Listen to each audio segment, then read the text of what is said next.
So welcome to week 3 of this 7 weeks marketing training, and the first 2 weeks we covered networking and business cards in week 2. Hopefully you've watched them and got a lot from them and taken some action. Now into week 3. This week we're going to talk about social media. So social media obviously is quite a big whole topic in one go, and we could probably wanted to keep these to sort of 20 to 30 minutes in length, these videos, and also keeping them really kind of to the point where you can take action and know clearly what to do to take action.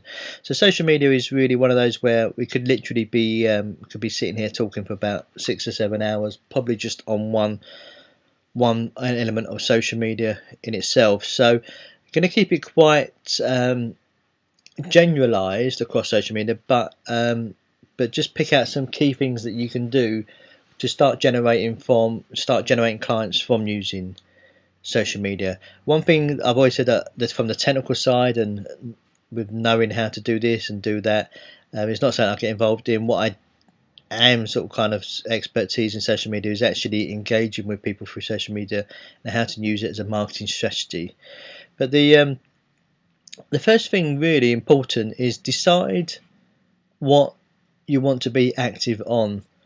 And I mean that because obviously there's Facebook, there's Instagram, there's Pinterest, there's Twitter, LinkedIn, and there's StumbleUpon. There's just so many different ones now that you've really got to decide what you want to be active on. And obviously, to help you make that decision, you've got to ask yourself this first question: is what ones are your ideal clients using? Because then obviously that will help you decide which one you should be more focused on. So if all your clients, potentially your ideal clients, are more likely to be on Facebook or mainly be on LinkedIn, then obviously that's what one you need to be using and be active on yourself. And the other thing as well is pick just 3 that you're using on an active basis. Okay, so for me at the moment it's very much Facebook, LinkedIn, and Twitter. And sometimes I sort of kind of a month where like last month where I wasn't using Twitter so much, but then I was using Instagram, and so I keep sort of testing things to see where you get the best action from. And if there's one that you feel you've heard about, like, oh, you should be using Pinterest and whatever, then obviously what do is have a go. Just always just have 3. So you can have as many profiles on any of them as much as you want, but just have 3 that you're actually active and using on. Also, depending on what industry you're in, obviously will determine as well them. So for instance, I mean, if you're a photographer, you need to be on Instagram. I mean, that's kind of a no-brainer, and posting photos regularly to Instagram and then feeding it through to your Facebook page and your Facebook posts. So that'd be a good way to get people to engage with you. So obviously, depending on what industry you're in as well, will determine also what social media you want to use. So if you're in a professional business and solicitor, something like that, then obviously LinkedIn is a very good one to be into. So pick just 3 ones that your ideal clients are going to be using, and then they're the 3 that you decide to be active on. Okay, so the very first thing on any of these where you can put in your profile, and your profile bio, so especially the short profile bio that you can put in, should be like what we talked about in the networking pitch in video 1. It should be talking about the result that you deliver, rather than I'm just an accountant, or I'm just a solicitor, or I'm just a business coach.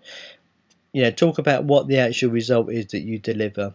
And if that changes every so often, then obviously you have to change with it. If you've got a lot of different products or services that or you've even got a couple of different businesses, if you like, then you should decide on the social media using, just focus on one business really from that. So that may be important, and then just focus that on your short profile bio, because that really should be a bit like the networking page, just be talking about the result that you deliver. And you can do that across all these short bios and all the profiles that you do on all your social media accounts. Is just have that very clear. So one of the things about people sort of say social media not really working for me, whether it's Facebook, or from a business sense, and we're not talking from a personal sense. If you use Facebook for a bit personal, then that's absolutely fine, obviously. But then from a business sense, it's actually about being consistent, and it doesn't matter what that consistency looks like, as long as it is consistent. So whether it's posting once a week, once every 2 weeks, every day, every hour, whatever it is, it's just being consistent. What there is no point doing is kind of having links on your website to your Facebook, your Twitter and so forth, and then people clicking on them and then seeing no interaction from you, no posting for 4 months or 5 months. So the last post was 6 months ago. So it's about being consistent. So even if you're in 1 month, one of the rules sometimes used with quite a few of my clients is always have, if you're not going to use it that often, so for instance you want an element on Twitter or Facebook, your Facebook business page, but you're not getting into using it quickly, but just even if you're doing once a month, so even if the last post is in the month that you're currently in, that's a good trigger. So if you're in, like now we're in April, so when I actually recorded this video we're in April, so at that point make sure you've got, if someone goes to your Twitter or Facebook or whatever, that there's a post from April in there. And then as you hit, when May, as in a few days time when we hit May, then it sends a trigger, right, I've just got to do one post at some point, and it means just doing one post a month then, which is quite easily achievable obviously. But whatever it is, whether it's once a week, once a day, once a month, just keep it consistent, and that helps a lot with people seeing your profile. What people don't like is when they see profiles that are just nothing for ages, then all of a sudden loads of stuff, and then nothing for ages, and then just loads of stuff, and you just lose people's interest really in it. So that's it. Now, use software to schedule, but you must interact in person. Now, I'm not actually a big fan of using a lot of these softwares like Hootsuite and stuff like that, particularly ones that that are across the whole board. So ones that if you put something on Hootsuite and it puts it on LinkedIn, Facebook, and Twitter, and all these, and it puts it across the board, I think they really lose a lot, because you can tell when someone, when you've got different things like the hashtags and the @s and stuff like that, at whatever, then it really loses something for me. Where a lot of people, when you see just the software just driving it across all three. So if you are going to use software, which is a good idea to post, as a time saver, to post scheduled posts, but use one specific for each medium you're going to use. So if you're going to use Twitter, then use one that's just for Twitter. But what you must do is, if you're going to use software for any of them to regularly schedule your post, then what you must do is interact in person when there's any notifications come up. So if there's any interaction or engagement from people, then you need to interact in person. Don't just think, right, because I've got this bit of software, I'm going to put this post, that's my social media strategy done and dusted, thank you very much, right? Because I start the day of the month, do Hootsuite, put in all my posts, all my schedules, that's me, that's all my social media, I don't need to touch social media now all this month. That's where them bits of software just don't work at all, because where the real power, when you get your clients from it and get your leads from it, is when you start interacting in person. An example at the moment, I'm using Tweet Jukebox for my Twitter tweets. So tweetjukebox.com, which as I'm recording this is free at the moment. I think it's going to go to a paid version later in the year, but at the moment it's free to use, and it's great actually, because you can just load up all your tweets then, and it'll automatically send them out. It's called jukeboxes, so you can have different jukeboxes for different sort of things. So if you're doing for instance, where there's tweets going out about the networking event, that I wouldn't want that on a daily basis. So just in the few days leading up to the Dunmo Business Networking event, so I've loaded up a jukebox that's just got tweets all about Dunmo Business Networking. And then what I do is on Thursday after the event, then what I do is I'll stop that jukebox and just pause that, but the other jukebox with all the general tweets going out will carry on. So really simple to use, As I say, it's free to use. It's just tweetjukebox.com, and that's one that I've used then to schedule all my tweets out for the next month. But what I am making sure I'm doing is just interacting. So where it's already increased the engagement for me with people favouring my tweets, retweeting and stuff like that, and a lot more followers, I'm still going in and engaging with that and engaging with the people that are engaging with me. So even though I'm using that software, I'm still going in and sort of within my time that I allow for my social media updates that each day that I'm engaging with the people through it. So there's a good example of a great piece of software that's specific for one social media. The ones that are for all of them really don't float my boat, unfortunately. But something like this, TweetJukebox, where it's the only reason that I really like this one and got into this is because it's specific for Twitter. And it's already proven quite powerful in that sense. So go and have a look at that. But just remember, use software if you want to, but go and interact as well.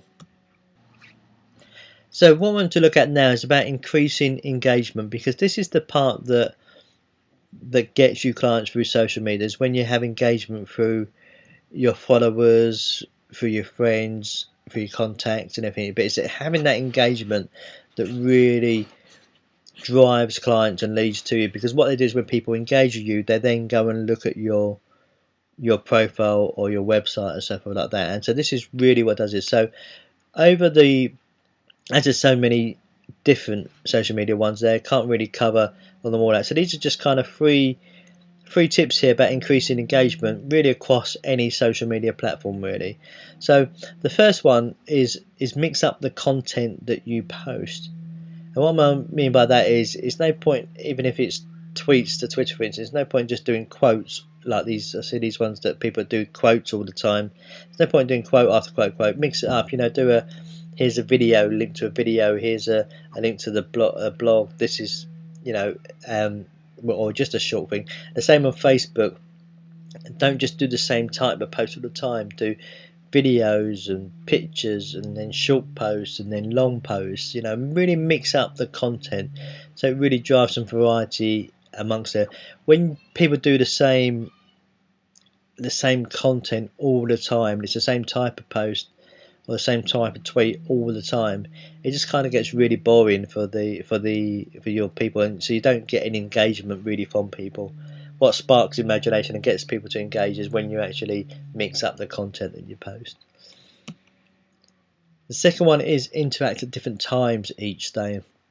So what I do is I have two slots a day, 15-minute slots, where I call my social media parts, and during them 15 minutes basically update social media and interact, and if there's any messages on there or anything, then just generally interact with them. But then what I do is I won't just do them 15 minutes at the same time every day, because what happens is if you say, for instance, right, okay, so 9:15 to 9:30 every day, I'm gonna have 15 minutes of just updating my social media and just interacting. Then if obviously anyone interacts with you throughout that day, and you're not going to go back to it until